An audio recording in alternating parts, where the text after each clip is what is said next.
The rain had finally stopped, leaving the streets of Portland glistening under the gray November sky. Sarah Mitchell stood at the bus stop on Morrison Street, her arm wrapped protectively around her 8-year-old son, Daniel. She wore a simple navy blue cardigan over a white blouse. Her jeans faded from too many washes, and her sneakers had seen better days. Her blonde hair was pulled back in a loose ponytail, and though she was only 32, the lines around her eyes told the story of someone who had aged beyond her years.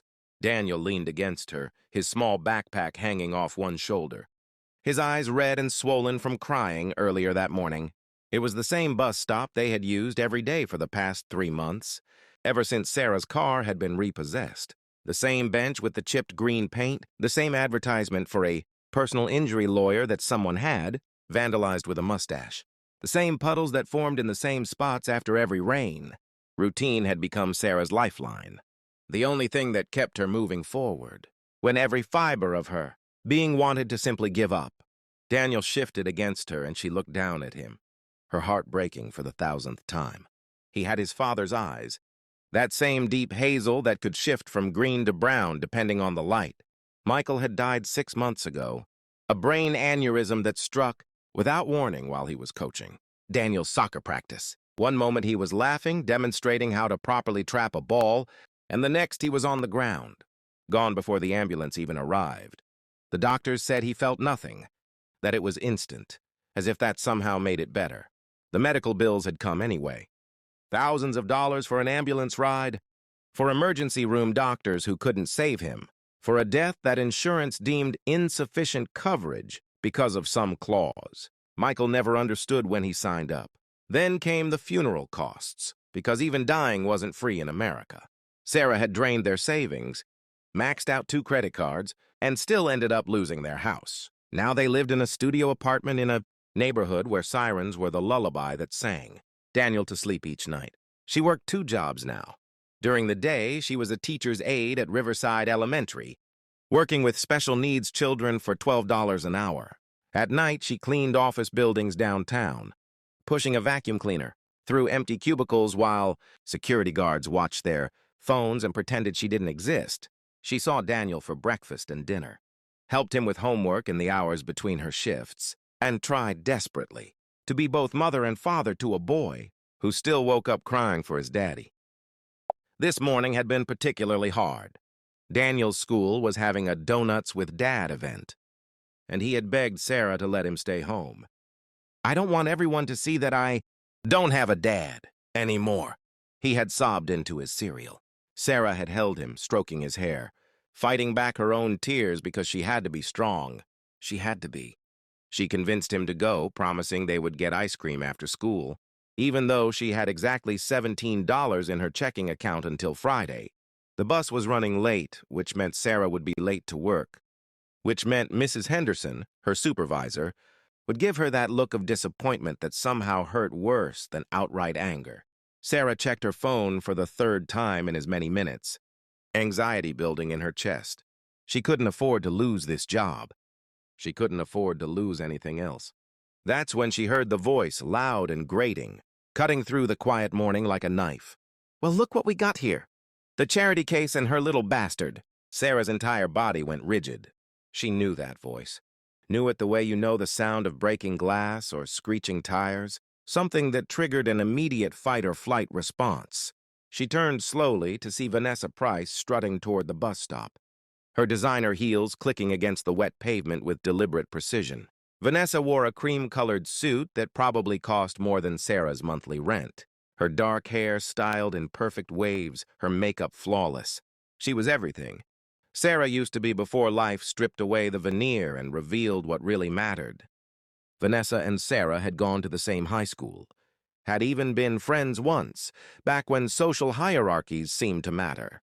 But Vanessa had married a real estate developer, lived in the West Hills in a house with 6 bedrooms, and drove a Mercedes that she replaced every 2 years like clockwork. She had no children, had once told Sarah at their 10-year reunion that kids were financial suicide, and she valued her freedom too much. Behind Vanessa walked 2 other women, both dressed in expensive workout clothes that had never seen actual sweat, both carrying oversized coffee. cups from the artisanal cafe down the street where a single latte cost $8. Sarah recognized them vaguely from various school functions back when she could afford to volunteer for the PTA. "Vanessa," Sarah said quietly, her arm tightening around Daniel. "We're just waiting for the bus. We're not bothering anyone." Vanessa stopped a few feet away, looking Sarah up and down with undisguised contempt. "Still taking the bus? God, Sarah, how the mighty have fallen. I heard about your situation. Lost the house, lost the car, probably lost your dignity somewhere along the way, too." One of Vanessa's companions, a thin woman with bleached blonde hair, giggled behind her hand. The other, a redhead with too much Botox, shook her head in mock sympathy. Daniel pressed closer to his mother, his small hand clutching the fabric of her cardigan. Sarah could feel him trembling, could sense his confusion and fear. He was 8 years old. He had just lost his father. He didn't deserve this. He didn't deserve any of this. "Please," Sarah said, her voice steady despite the rage building inside her. "Not in front of my son. Whatever issue you have with me, we can discuss it another time." Vanessa's perfectly painted lips curved into a cruel smile. "Issue? I don't have an issue, sweetie. I just think it's fascinating how some people make such poor life choices and then expect the world to feel sorry for them. I mean, what kind of man doesn't have proper life insurance? What kind of father leaves his family with nothing?" The words hit Sarah like a physical blow. She felt the air leave her lungs, felt the world tilt slightly on its axis, because that was the question that haunted her at 3 in the morning when she couldn't sleep. That was the guilt she carried like a stone in her chest. Why hadn't Michael gotten better insurance? Why hadn't she pushed harder? Why hadn't they been more careful, more prepared? But hearing it spoken out loud, weaponized by someone who had never lost anything, who had never had to choose between electricity and groceries, ignited something in Sarah that she had been suppressing for 6 months. "My husband," Sarah said, her voice low and controlled, "died doing what he loved, coaching children's soccer. He was a good man, a loving father, and a devoted husband. He worked 60 hours a week as a construction foreman. He came home every night covered in dust and sweat. And the first thing he did was sweep Daniel up in his arms and ask about his day. He read bedtime stories in different voices. He made pancakes shaped like dinosaurs every Sunday. He held my hand during scary movies, even though he was more afraid than I was." Sarah took a step forward, and something in her eyes made Vanessa instinctively step back. "He wasn't perfect. We weren't wealthy, but he loved us with everything he had. And when he collapsed on that soccer field, he died knowing his son admired him, knowing his wife cherished him, knowing he had made a difference in the world. Can you say the same about your life, Vanessa? When you die in your 6-bedroom house wearing your designer clothes, will anyone miss you? Or will they just fight over your money?" Vanessa's face flushed red with anger. "How dare you speak to me like that? You're just bitter because you're poor now. You're jealous because I have everything and you have nothing." "Nothing?" Sarah's voice rose slightly, not quite a shout, but carrying enough force to make the two women behind. Vanessa exchanged nervous glances. "I have my son. I have my integrity. I have the knowledge that every single day I wake up and fight for what matters. You want to know what I do, Vanessa? I work with special needs children, kids that society has labeled as burdens, as problems to be solved. I help a 6-year-old boy with autism learn to communicate. I assist a girl with Down syndrome master basic math. I celebrate victories that you would consider insignificant, like a nonverbal child saying their first word, or a student with cerebral palsy writing their own name." Sarah's voice grew stronger, more passionate, drawing the attention of other people at the bus stop, passengers waiting in nearby doorways, even a construction worker across the street who had paused his work to listen. "Then I go to my second job, where I clean offices. I empty your trash cans, Vanessa. People like you who leave half-eaten salads and empty coffee cups, who drop papers on the floor 2 feet from the recycling bin because you know someone else will pick it up. And I do it without complaint because that paycheck buys my son's school supplies. It keeps a roof over our heads. It puts food on our table." Daniel was staring up at his mother with wide eyes, seeing her in a way he perhaps never had before. Not as the grieving widow, not as the exhausted woman who sometimes cried in the shower when she thought he couldn't hear, but as a warrior, as someone who refused to break no matter how hard the world pushed. "You call me a charity case?" Sarah continued, her voice now carrying the authority of someone who had earned the right to speak truth. I don't accept charity. I work for every single dollar I earn. I sacrifice sleep, comfort, and pride to make sure my son has what he needs. I am both mother and father now. I pack his lunches, help with homework, attend school conferences, coach him through his grief while managing my own. I am a teacher, a cleaning lady, a cook, a tutor, a counselor, and a protector. I am everything he needs me to be because that's what parents do. That's what love looks like. Tears were streaming down Sarah's face now, but her voice never wavered. The blonde woman behind Vanessa had stopped giggling. The redhead was looking at the ground, unable to meet Sarah's eyes. You stand there in your expensive suit, judging me for taking the bus, for wearing old clothes, for struggling, but you have no idea what real strength looks like. Real strength isn't having money. It isn't living in a big house or driving a fancy car. Real strength is getting up every morning when you want to stay in bed and cry. It's smiling at your child when your heart is shattered. It's choosing to keep going when giving up would be easier. It's finding joy in small moments because those moments are all you have. Sarah wiped her tears with the back of her hand, her breathing heavy but controlled. I was a teacher before I became a teacher's aide. Did you know that? I had my own classroom, 3rd grade. I spent 8 years shaping young minds, helping children discover their potential, making a difference. When Michael got sick, I took time off. When he died, I couldn't go back. The grief was too overwhelming, the memories too painful. So I stepped down, took a position that paid less but demanded less emotionally because I was already giving everything I had to my son. She looked directly at Vanessa, her blue eyes blazing with conviction. You want to know what I teach those special needs children? I teach them patience. I teach them that progress isn't always visible, that sometimes growth happens in increments, so small you need faith to believe it's happening at all. I teach them that their worth isn't determined by how fast they learn or how easily things come to them. I teach them that persistence matters more than talent, that kindness matters more than achievement, that being a good person matters more than being a successful person. The bus was approaching now, its brakes hissing as it slowed for the stop. But nobody moved. Everyone was transfixed by this grieving mother who had found her voice, who was speaking truths that most people spent their lives avoiding. Every morning, Sarah continued, her voice softer now but no less powerful. I look at my son and I make a choice. I choose to be grateful for what I have rather than bitter about what I've lost. I choose to show him that setbacks don't define us, that circumstances don't determine character. I choose to demonstrate through my actions what I can no longer. Just tell him that good people exist, that hard work matters, that love is stronger than loss. She crouched down to Daniel's level, cupping his face in her hands. Baby, do you know why Mommy works so hard?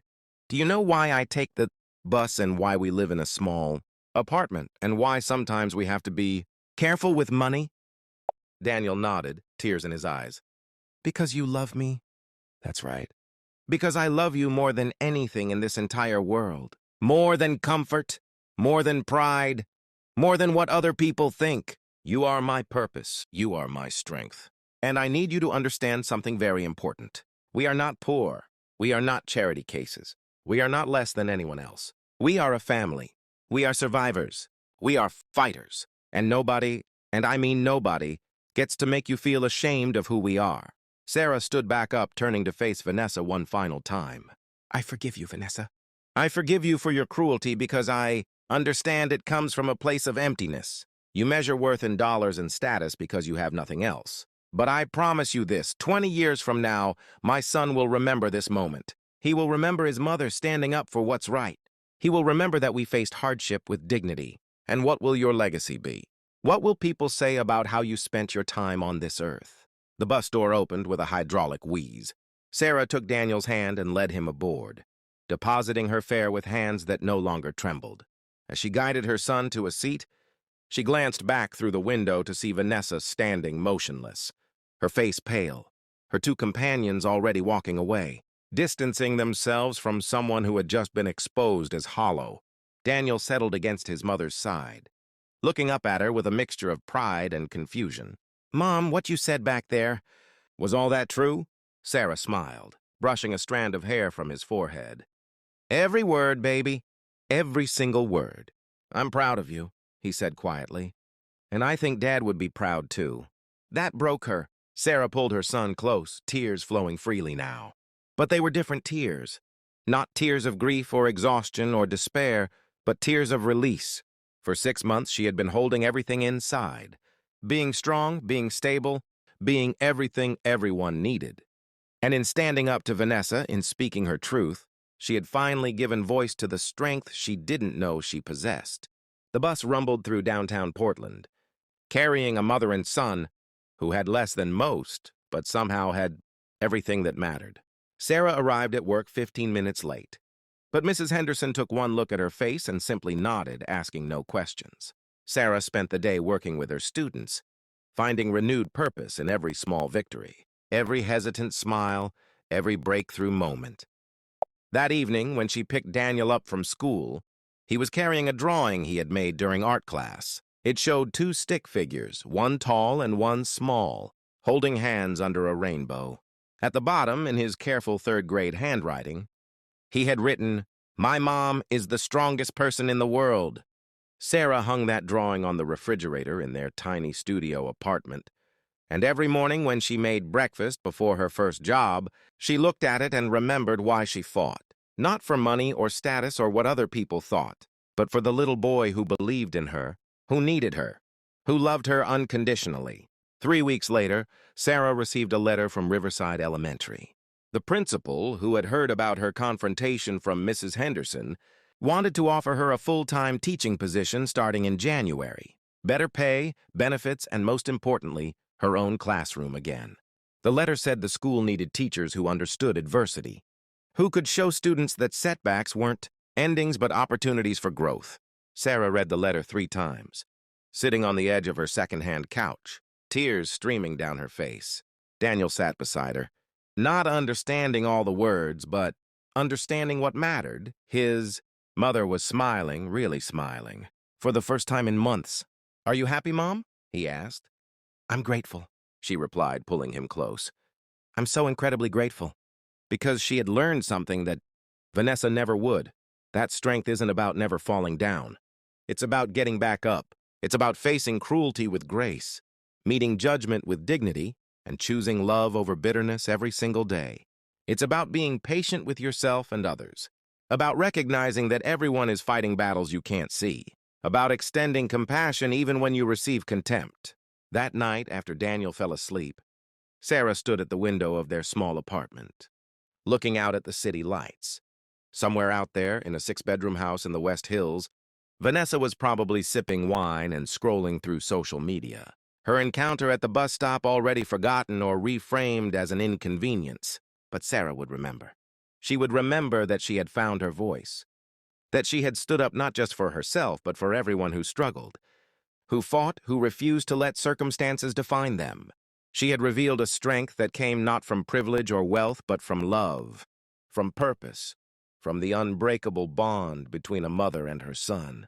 And in that revelation, in that moment of raw truth spoken at a rainy bus stop on an ordinary November morning, Sarah Mitchell had discovered something profound, that the greatest victories aren't won through violence or vengeance, but through the quiet, patient strength of simply refusing to give up, of showing up every day, of choosing kindness over cruelty, hope over despair, and love above all else. That was her legacy. That was what Daniel would remember. That was what mattered. And it was more than enough.